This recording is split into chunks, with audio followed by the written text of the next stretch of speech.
brought to you by Infinix. Infinix लाया है साल के सबसे धमाकेदार डील सिर्फ फ्लिपकार्ट पर। जब इजरायल और हमास के बीच युद्ध हुआ तो दुनिया भर से प्रतिक्रियाएं आईं। प्रधानमंत्री मोदी ने भी एक्स पर अपनी भावनाएं जताईं, कहा कि वो इस हमले में इजरायल के साथ हैं। लेकिन जैसे ही प्रधानमंत्री मोदी ने समर्थन की बात की तो सोशल मीडिया पर मणिपुर विषयक बातें भी होने लगी। एक बड़े खेमे ने कहा कि भारतवासी इजरायल हमास युद्ध में अपनी सहूलियत के हिसाब से साइड ले रहे हैं, लेकिन हमारे देश में है मणिपुर, उसके बारे में क्यों सन्नाटा है। देश दुनिया से जान जोखिम में डालकर युद्ध कवर करने तेल अवीव गए पत्रकारों से पूछा जाने लगा कि क्या वो मणिपुर भी गए थे। ऐसे में बात होनी ज़रूरी है कि मणिपुर की स्थिति क्या है, अब वहाँ की पहाड़ियों और घाटी में क्या हो रहा है, सरकार कैसे आदेश पास कर रही है, और सबसे ज़रूरी सवाल कि क्या मणिपुर में खबरें अब दबाने की कोशिश कर रही है सरकार। और साथ ही बात करेंगे सुप्रीम कोर्ट की, जहाँ पर गर्भपात यानी अबॉर्शन को लेकर एक केस की सुनवाई हो रही है। क्या है ये केस, सुप्रीम कोर्ट के जजों में इस घटना को लेकर किस तरह के मतभेद हैं, क्योंकि जज महिला के अधिकारों और बच्चे के अधिकारों को लेकर फंसे हुए हैं, इन सवालों को भी एड्रेस करेंगे। नमस्ते, मेरा नाम है निखिल और आप देखना शुरू कर चुके हैं दी ललन टॉप शो। जब मई 2023 शुरू हुआ तो देश के इस अभिन्न राज्य में हिंसा शुरू हो गई। अक्टूबर का मध्य चल रहा है और हिंसा में कोई कमी आई नहीं है, लेकिन मणिपुर प्रशासन की पूरी कोशिश है कि बदस्तूर जारी इस हिंसा की तस्वीरें और वीडियो मीडिया के सामने आए ही न, लोग शेयर न करें, लोग सोशल मीडिया पर अपलोड न करने दें। दरअसल 11 अक्टूबर को मणिपुर राज्यपाल की ओर से एक आदेश पास किया गया और इसे जारी किया था मणिपुर सरकार के गृह विभाग ने। इस आदेश में साफ कहा गया है कि हिंसा से जुड़ी तस्वीरें या वीडियो सोशल मीडिया पर या आपस में शेयर करने पर प्रतिबंध है। अगर किसी ने भी ऐसा किया तो उनके खिलाफ पुलिस केस किया जाएगा, कार्रवाई की जाएगी। आदेश में यह भी कहा गया है कि अगर किसी व्यक्ति के पास हिंसा से जुड़े ऐसे वीडियो या फोटो मौजूद हैं तो वो सबसे करीबी पुलिस अधीक्षक के पास जाएं, वीडियो के बारे में बताएं ताकि कार्रवाई की जा सके। अब यहाँ पर ये समझिए कि ये पूरी एक्सरसाइज की क्यों जा रही है। दरअसल बीते दिनों मणिपुर से कई तस्वीरें और वीडियो हमारे बीच आए। एक वीडियो पर तो प्रधानमंत्री मोदी को अपनी चुप्पी भी तोड़नी पड़ी। ये वीडियो था इम्फाल में 2 कुकी महिलाओं को निर्वस्त्र करके परेड करवाने का। जब ये वीडियो आया तो मीडिया का एक बड़ा जत्था जिसने लंबे समय से मणिपुर पर चुप्पी ओढ़ी हुई थी वो मणिपुर पहुंचा और इन तमाम घटनाओं की कवरेज शुरू हो पाई। इसके बाद कुछ तस्वीरें सितंबर के महीने में वायरल हुई। तस्वीरें थी एक मैतेई कपल की, दोनों अपने घर से निकले लेकिन लौटे नहीं। 25 सितंबर के दिन जैसे ही मणिपुर में इंटरनेट की सुविधा 2 दिनों के लिए शुरू की गई, इन 2 युवाओं की डेड बॉडी की तस्वीर सोशल मीडिया पर वायरल होने लगी। एक तबके ने कहा कि इन युवाओं को कुकी उग्रवादियों ने बदले की कार्रवाई में मार डाला, हत्या कर दी इनकी। एक तबके ने यह भी कहा कि इन्हें मैतेई उग्रवादियों ने ही ऑनर किलिंग में मारा। सच सामने आने तक मामले की सीबीआई जांच जारी है, लेकिन जैसे ही इनकी डेड बॉडीज की तस्वीरें सामने आई, इम्फाल में प्रदर्शन होने लगे। स्कूल यूनिफॉर्म पहन सैकड़ों युवा सड़क पर आकर न्याय की मांग करने लगे। पुलिस और अर्धसैनिक बलों ने बल प्रयोग किया। इंटरनेट फिर से बंद किया गया। तब जाकर 3-4 दिनों बाद इस हिंसा पे कुछ काबू पाया जा सका, लेकिन कुछ ही दिनों के भीतर एक और वीडियो में मणिपुर हिंसा और सरकार की नाकामी की पोल खुली। अक्टूबर के पहले हफ्ते में एक वीडियो वायरल हुआ। इस वीडियो में एक घायल व्यक्ति पड़ा हुआ है और उसे जिंदा जलाया जा रहा है। इस वीडियो में वह व्यक्ति यथासंभव कराह कर चीख कर बचने की कोशिश कर रहा था, लेकिन उसे आग लगाते लोग उसका वीडियो बनाने और ये सुनिश्चित करने में व्यस्त थे कि वो जलता रहे। जब ये वीडियो आया तो शेयर करने वालों ने कहा कि जलने वाला शख्स कुकी समुदाय से ताल्लुक़ रखता है। दावा किया गया कि ये वीडियो 3 से 4 मई की तारीख का ही है जब मणिपुर में हिंसा भड़की थी। अब सरकार ने वीडियो शेयर करवाना बंद कर दिया है। शेयर करेंगे तो एफआईआर होगी। अभी भी गोलीबारी हो रही है। गोलीबारी हो रही है तो कहीं ना कहीं वीडियो बन जा रहे हैं। शेयर करेंगे तो आप पे केस हो जाएगा। इसका मतलब जो सच्चाई है अगर वो बाहर आएगी तो आप पे केस होगा। महिला सुरक्षा बलों का रास्ता रोक रही हैं, उन्हें काम करने नहीं दे रही हैं, इसके भी वीडियो बन रहे हैं, इन्हें भी शेयर करेंगे तो केस होगा। हत्या करने, शवों को शक विक्षत करने वालों के भी वीडियो सामने आ रहे हैं, इन्हें भी शेयर नहीं कर सकते। शेयर करेंगे तो क्या होगा आपको बताया हमने। सरकार ये पता नहीं लगने देना चाहती है कि नागरिक किस बर्बरता और हिंसा के शिकार हो रहे हैं और एक दूसरे के खिलाफ किस तरह की बर्बरता कर रहे हैं कुकी और मैतेई समुदाय। सवाल जायज़ है कि ये वीडियो सामने आएंगे तो किसका नुकसान होगा। क्या सरकार प्रोटेस्ट और प्रोटेस्ट के बाद होने वाली हिंसा से बच रही है? 5 महीने से हिंसा चल रही है। राज्य की बीरेन्द्र सिंह सरकार और केंद्र की मोदी सरकार से सवाल पूछा जाना चाहिए कि क्या सूचना का फ्लो रोकने से, इंटरनेट बंद करने से हिंसा रुक सकती है? 5 महीने बाद भी शांति जैसा शब्द मणिपुर की शब्दावली से गायब आखिर क्यों है, इन्हें बताना चाहिए। हम चलते हैं न्यूज़ रूम में मौजूद हमारे साथी सिद्धांत के पास, जो इस आदेश और इस प्रैक्टिस पर ज़्यादा जानकारी दे रहे हैं। इस फैसले का जो एक फौरी मतलब निकल रहा है कि सरकार जो है वायरल इन्फॉर्मेशंस को, वायरल वीडियोस को, फोटोज़ को रोकना चाह रही है कि क्या सरकार जो 5-5.5 महीनों से लगातार हिंसा बदस्तूर जारी है, उसको रोकने में जो सरकार की विफलता सामने आ रही है, क्या उसकी सूचनाओं को शेयर करने पर भी, उनके वीडियोस को शेयर करने पर भी लोगों पे FIR होगी। बहरहाल मणिपुर में जो एक ब्रॉडर पर्सपेक्टिव में इसको देखें तो मणिपुर में बहुत सारे वीडियोस जो घूम रहे हैं वो मणिपुर के है ही नहीं। कई वीडियोस हैं बर्मा के, म्यांमार के, कुछ वीडियोस हैं मलेशिया के, जैसे कुछ वीडियोस हैं कुछ उस नए नक्श के दिखने वाले लोगों के जो इंटीमेट वीडियोस हैं, कुछ मॉर्फ्ड AI वीडियोस शेयर होते हैं पत्रकारों के ग्रुप में।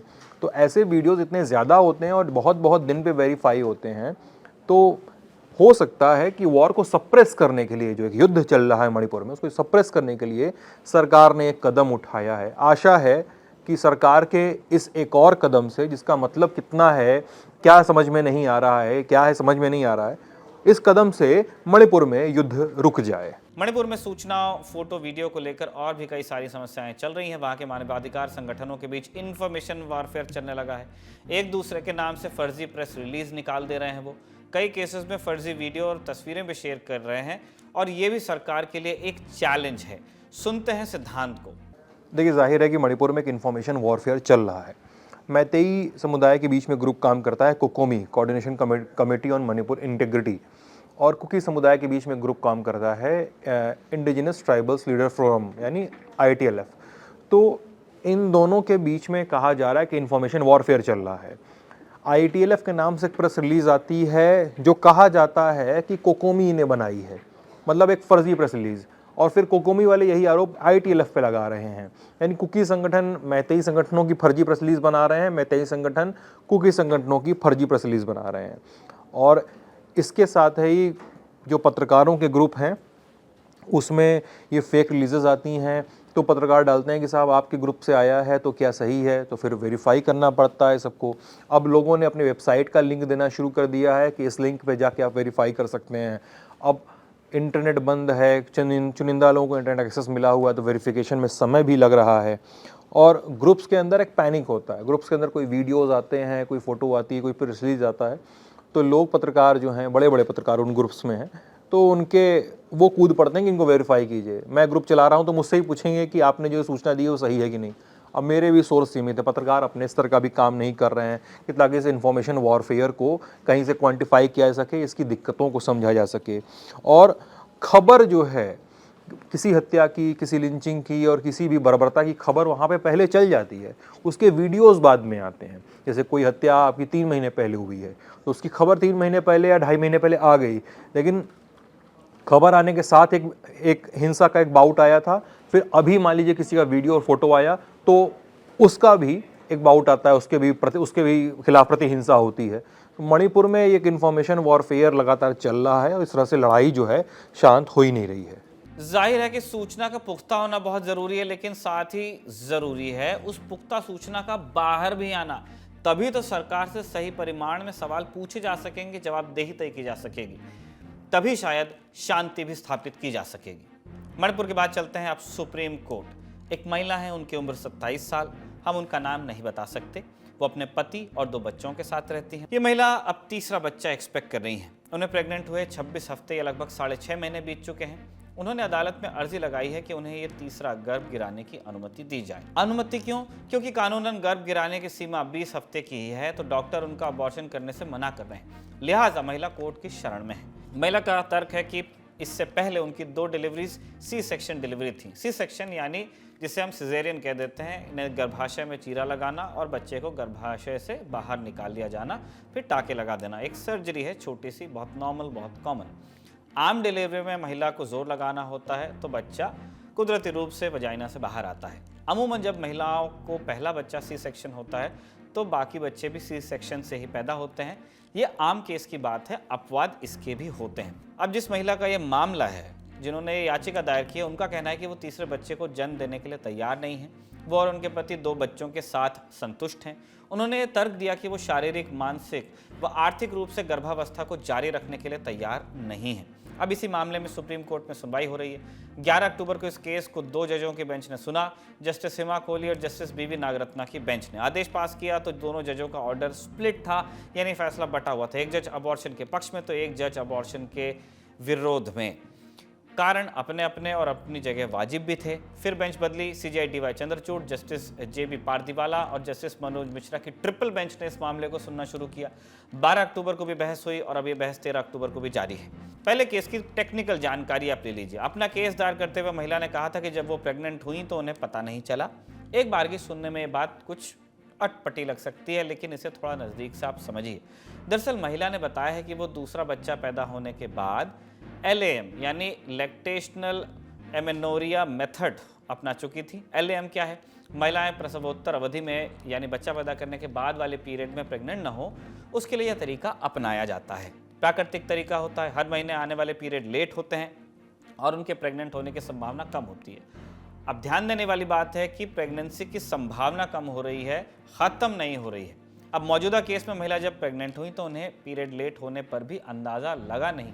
बाद में जब उन्होंने चेक किया तो उन्हें पता चला कि वो प्रेग्नेंट है। जब उन्होंने गर्भपात के लिए डॉक्टर से संपर्क किया तो डॉक्टर्स ने हवाला दे दिया MTP एक्ट 1971 का, यानी medical termination of pregnancy act, वही 20 हफ्ते वाला नियम इसी कानून से आता है। लेकिन इस MTP एक्ट में और भी प्रावधान है और ख़ास परिस्थितियों में 20 हफ्ते से आगे के भ्रूण को भी गिराया जा सकता है। जैसे 20 हफ्ते तक शादीशुदा महिलाओं को गर्भपात का अधिकार है।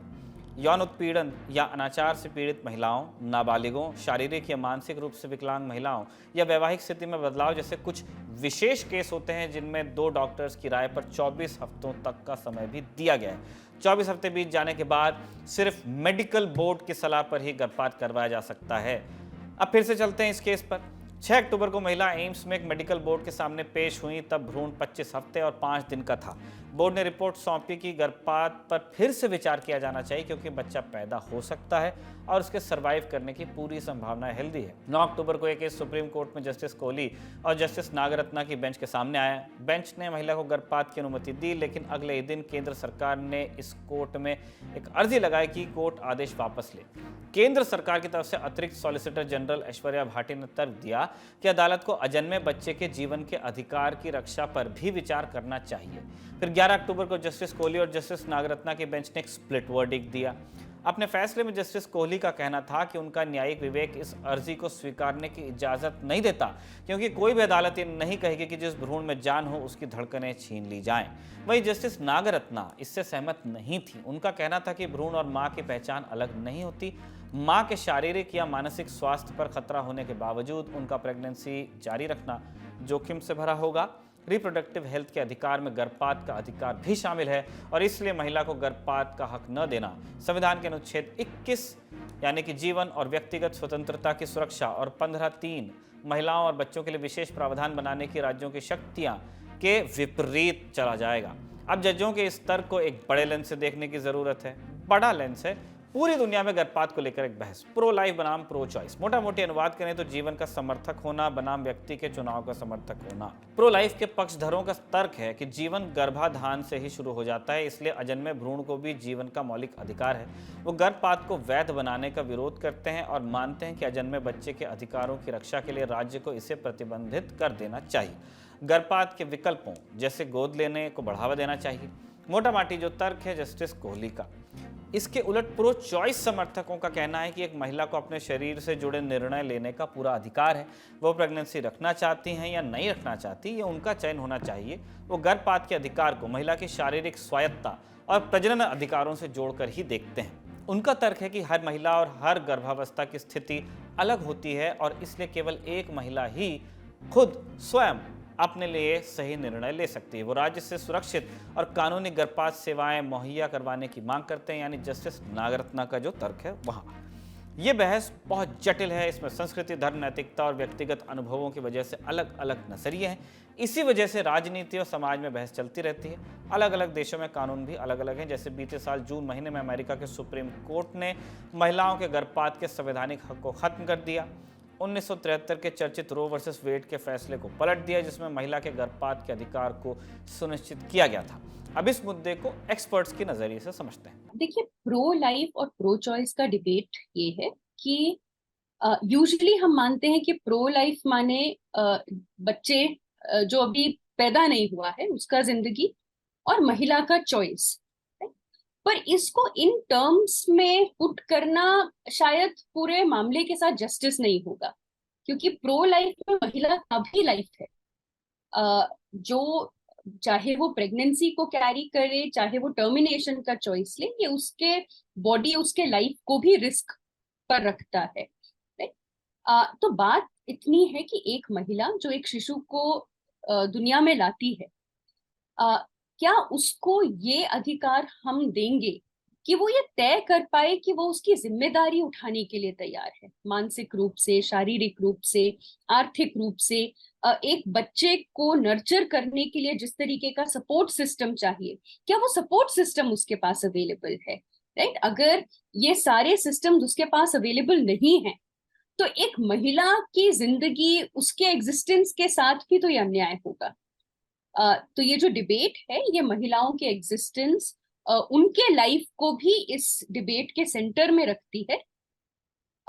और देखिए, बच्चे का लाइफ भी तभी अच्छा गुजर पाएगा अगर उसको एक नर्चरिंग एनवायरनमेंट मिल रहा है। राइट? तो क्या ये डिसीजन महिला को हम करने देंगे कि क्या वो उस तरीके का एनवायरनमेंट प्रोवाइड कर पाएगी, और वो खाली महिला का जिम्मेदारी नहीं है, उसके आसपास वो सपोर्ट अवेलेबल है या नहीं, ये सब तय करने का उसको हक मिलना चाहिए। ये डिबेट इसके बारे में है।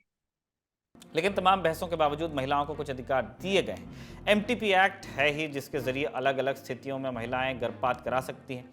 इसे एक प्रोग्रेसिव कानून के नजरिए से देखा जाता है। फिर भी ये कानून क्या कुछ सुधार की गुंजाइश रखता है? सुनिए एक्सपर्ट्स को। देखिए, एमटीपी एक्ट और खासकर आज जब हम यूएस में जो एक अभी जजमेंट आया है जिसमें अबॉर्शन को अब फिर से क्रिमिनलाइज कर दिया गया है, बाकी कई ऐसे लॉस के कॉन्टेक्स्ट में देखें तो डेफिनेटली हमारे एमटीपी एक्ट में काफी सारे प्रोग्रेसिव एलिमेंट्स हैं। ये महिलाओं के एग्जिस्टेंस, उनके राइट, उनके रिप्रोडक्टिव चॉइस को रिस्पेक्ट करता है। हाल ही में पहले सिर्फ मैरिड विमेन को 24 वीक्स तक टर्मिनेट करने का राइट था, वो अनमैरिड विमेन को भी एक्सटेंड हुआ है।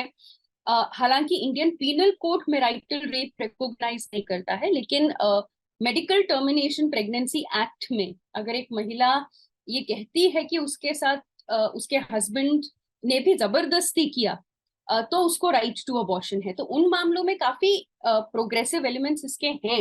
लेकिन इसके साथ साथ ये भी हाईलाइट करना बहुत जरूरी है कि देखिए, महिलाओं का रिप्रोडक्टिव राइट्स, उनका सेफ्टी सिर्फ लॉ तक सीमित नहीं है।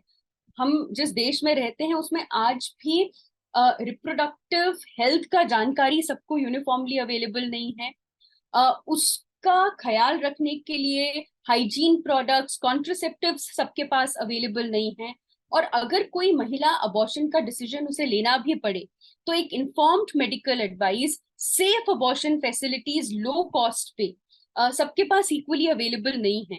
राइट? तो लॉ के कुछ कुछ प्रोग्रेसिव एलिमेंट्स डेफिनेटली हैं, पर जब तक ये रिप्रोडक्टिव हेल्थ का जानकारी, contraceptives, safe gynaecological advises and also safe medical spaces where abortion can happen are not available to all women, सबको ये नहीं मिलेगा, तब तक प्रोग्रेसिव कानून होते हुए भी उसका जो रीच होना चाहिए वो नहीं हो पाएगा।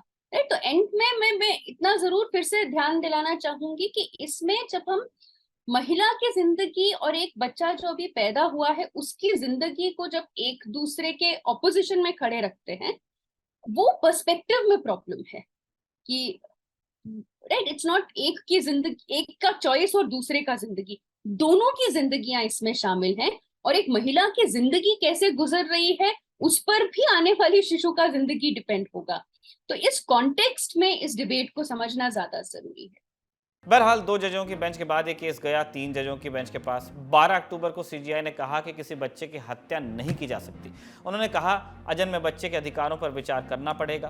बिला शक महिला की स्वायत्तता अहम है, अनुच्छेद 21 के तहत उसका अधिकार है, लेकिन साथ ही हमें इस तथ्य के लिए भी सचेत रहना चाहिए कि जो कुछ भी किया जाएगा वो अजन्मे बच्चे के अधिकारों को भी प्रभावित करेगा।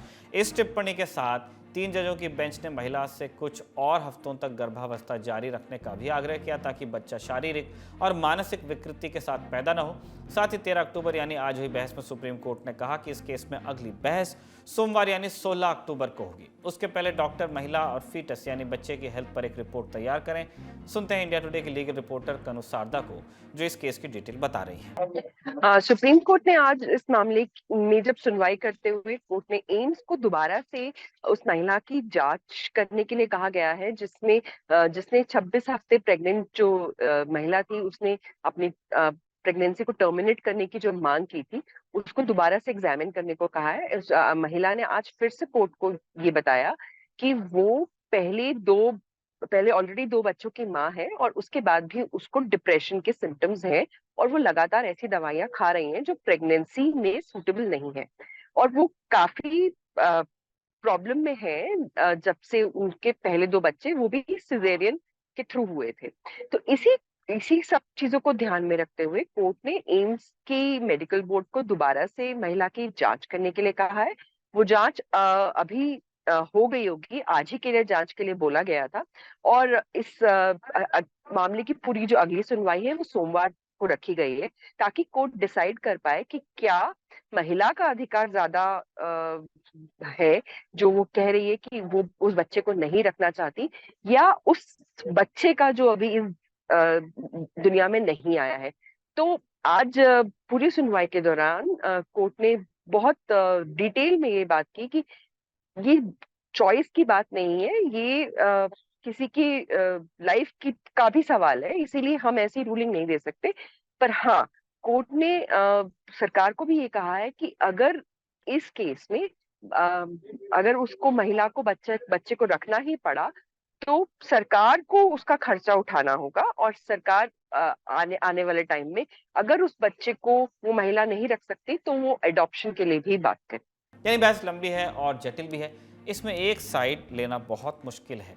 आप बच्चे के अधिकारों को तरजीह देंगे तो महिला और उसके शरीर पर उसके चुनाव की बहस जटिल हो जाएगी। महिला के चुनाव को तरजीह देंगे तो अजन्मे बच्चे की जान सांसत में होगी। बेहद मुस्तैदी और संवेदनशीलता के साथ इस केस का फैसला हो, यही आशा है। आज के शो में खबरें यहीं तक। अब करते हैं उम्मीद की बात। आज उम्मीद की बात लेकर आए हैं दिल्ली के रहने वाले हरजिंदर सिंह। 80 साल के हरजिंदर सिंह सैकड़ों लोगों की जान बचा चुके हैं। कैसे, ये हम आप अच्छी तरह जानते हैं कि मेडिकल इमरजेंसी में एम्बुलेंस का रोल कितना अहम होता है। ये बात हरजिंदर भी बखूबी जानते हैं, इसलिए वो तकरीबन 45 सालों से दिल्ली में मुफ्त एम्बुलेंस सर्विस दे रहे हैं। हरजिंदर बताते हैं कि वो सड़क पर किसी का एक्सीडेंट हुआ देखकर घायल को अपने ऑटो से अस्पताल पहुंचाते हैं। आप वीडियो में देख सकते हैं कि उनकी ऑटो एम्बुलेंस के पीछे की तरफ में से छपा है, जिसमें लिखा है कि सड़क हादसे में घायलों के लिए फ्री एम्बुलेंस। लोग उनकी सेवा का फ़ायदा ले सकें, इसके लिए उन्होंने एक हेल्पलाइन नंबर भी रखा है। लोगों की ज़िंदगी बचाने की इस मुहिम के लिए हरजिंदर किसी भी तरह का पैसा चार्ज नहीं करते। उनकी इस निस्वार्थ सेवा के लिए उन्हें कई बार सम्मानित भी किया जा चुका है। हरजिंदर सिंह की जीजी विशा जिंदाबाद।